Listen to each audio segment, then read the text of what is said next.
After the final applause faded and the house lights dimmed, the night did not end for everyone involved. Theater veterans often say the last performance carries a strange aftertaste, part relief and part unfinished emotion. On this particular night, the atmosphere lingered longer than usual. What followed began as whispers, not headlines. The final curtain of Macbeth is known to leave performers emotionally exposed. The play demands psychological extremes, sustained intensity, and an immersion that rarely switches off cleanly. When a production ends, those emotions often seek somewhere to land. This vulnerability has fueled backstage stories for centuries. Not all of them are fair. In the hours after the final night, attention gravitated towards Sam Heughan. His presence during the run had been widely discussed, not for spectacle, but for discipline and control.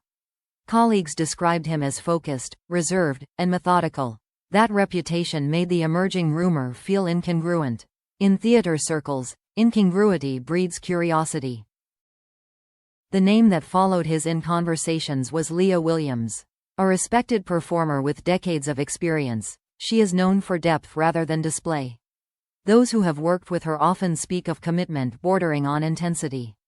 It is an intensity that serves the work, but can be misunderstood by those outside the process.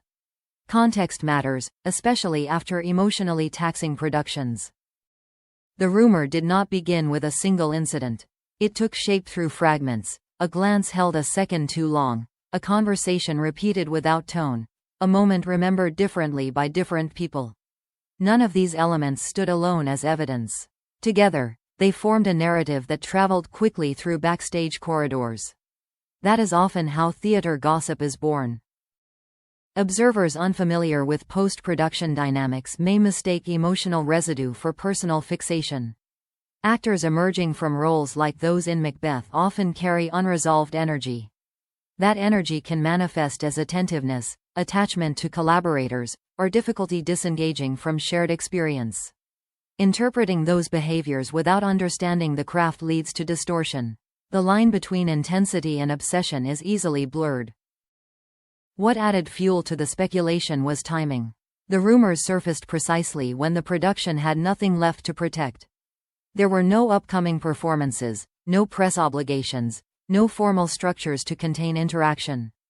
In that vacuum, observation replaces rehearsal. Every interaction becomes magnified. Silence becomes suspicious. Those close to the situation described a more mundane reality. After months of working in close proximity under pressure, separation can feel abrupt. Conversations extend, debriefs linger, and goodbyes resist efficiency. These behaviors are common, but rarely visible to the public.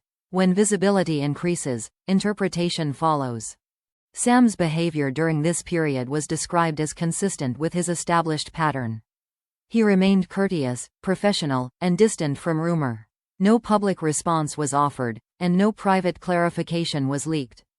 In the entertainment industry, that silence is often misread. It is also frequently intentional. Lia's demeanor attracted attention precisely because it defied expectation. She did not engage in public denial or visible discomfort. Her composure remained unchanged, which some interpreted as confirmation rather than confidence. This is a familiar trap in gossip culture. Calmness is often mistaken for concealment. The word, obsessed, carries particular weight, especially when applied without context. It implies imbalance, fixation, and loss of control. None of these were demonstrated in any verifiable way. What existed instead were interpretations layered onto emotionally charged circumstances. Language does the rest. Theater history is filled with similar stories that evaporate upon closer examination. High-intensity collaborations produce emotional aftershocks that are rarely photogenic. When those aftershocks are observed without understanding, they become narrative.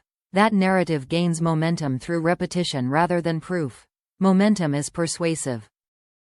What makes this moment delicate is the absence of clear boundaries between performance and perception. Macbeth does not end when the script does. Its themes linger, influencing behavior long after the final bow. Expecting immediate emotional neutrality misunderstands the nature of the work. Recovery takes time. As speculation continued, one detail remained unchanged. There was no substantiated action to support the rumor's most dramatic claims. No statements, no documented incidents, no corroborated accounts. What persisted was interpretation. Interpretation, however, is not evidence. The final night closed the production, but it opened a familiar cycle.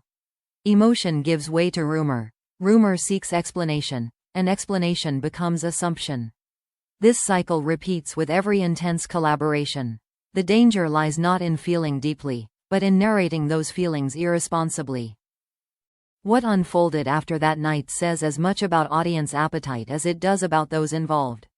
Theater creates intimacy, but intimacy does not automatically translate into transgression. Understanding that distinction requires restraint. Restraint is rarely rewarded in gossip culture. As the rumor continued to circulate, attention slowly shifted from the individuals involved to the mechanism behind the story itself. Theater professionals are keenly aware that emotionally demanding productions create aftereffects that can be misread by outsiders. When performers disengage from intense material, the transition rarely happens overnight. Observers unfamiliar with that process often mistake adjustment for attachment. The misunderstanding grows when language turns speculative. The environment surrounding Macbeth amplifies this effect. The play's psychological pressure fosters deep trust among cast members, built through shared vulnerability rather than personal dependency. That trust can look unusually close to those accustomed to clearer boundaries. In reality, it is often functional and temporary. Once the production ends, the bond changes shape rather than disappearing. Media dynamics further complicate interpretation. A rumor gains traction not because it is confirmed, but because it is repeated with confidence. Each retelling adds certainty without adding substance. Phrases like, "those close to the production," create authority without accountability. This structure rewards implication over verification. In this case, the label, "obsessed," did most of the work. It framed ordinary post-production behavior as excessive without establishing criteria. Words with emotional charge accelerate narratives faster than facts ever could. Once introduced, they become difficult to remove. Language shapes belief long before evidence arrives. Throughout the period of speculation, Sam Heughan maintained his customary distance from public commentary. This approach is consistent with his broader media strategy, which favors silence over correction. Silence, however, often invites projection. In the absence of response, assumptions rush to fill the space. Those who have followed Sam's career recognize this pattern. He has consistently avoided engaging with personal speculation, even when doing so might be advantageous. The decision to remain quiet reflects discipline rather than indifference. It is a choice that prioritizes longevity over immediacy. That choice is often misinterpreted as avoidance. Meanwhile, Lia Williams's response, or lack thereof, became a focal point of analysis. Her composure remained unchanged, neither defensive nor performative. For some observers, that steadiness felt unsettling. In gossip culture, neutrality is frequently mistaken for confirmation.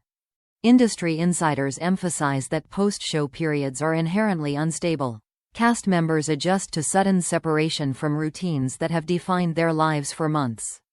Communication patterns shift, professional distance returns, and emotional residue dissipates gradually. None of this requires extraordinary explanation. It is part of the profession's rhythm. The rumor's persistence revealed more about audience expectation than backstage reality. There is a tendency to romanticize or dramatize every close collaboration. When actors display respect or attentiveness, it is often reinterpreted through a lens of intrigue. This lens disregards the boundaries performers actively maintain. It prefers narrative over nuance. Psychologically, the concept of aftercare in intense productions is well documented. Actors decompress through conversation, reflection, and connection with colleagues who shared the experience. This process can resemble fixation to those unfamiliar with it. Without context, recovery appears abnormal. Context changes everything. As the story expanded beyond theater circles, it lost further precision. Social media accelerated speculation, stripping away caution and replacing it with certainty. Screenshots replaced sources, and repetition replaced confirmation. The rumor's evolution followed a predictable arc. Sensation outpaced scrutiny. Notably, no corroborated account ever emerged to support the most extreme interpretations. There were no statements from representatives, no documented incidents, and no verified witnesses. The absence of evidence did little to slow discussion. In gossip ecosystems, lack of proof often functions as fuel rather than deterrent. Over time, interest began to wane, not because answers appeared, but because novelty faded. New stories replaced old ones, as they always do. What remained was a residue of assumption attached to names. This residue rarely receives correction once attention moves on. It lingers quietly. The lasting question is not whether the rumor was true, but why it felt so compelling. Stories involving intensity, artistry, and proximity invite projection. They satisfy curiosity without requiring accountability. That satisfaction comes at the cost of accuracy. Accuracy, however, is rarely the goal. In reflecting on the episode, it becomes clear that theater's intimacy often clashes with public imagination. The work demands emotional closeness that does not translate neatly into everyday categories. When that complexity meets rumor culture, distortion is inevitable. Understanding requires patience. After the final night, the stage emptied, and routines resumed elsewhere. What remained were interpretations layered onto a finished performance. The rumor may fade, but the lesson persists. Not every intense connection is personal, and not every silence is concealment. Sometimes, it is simply professionalism reclaiming its space.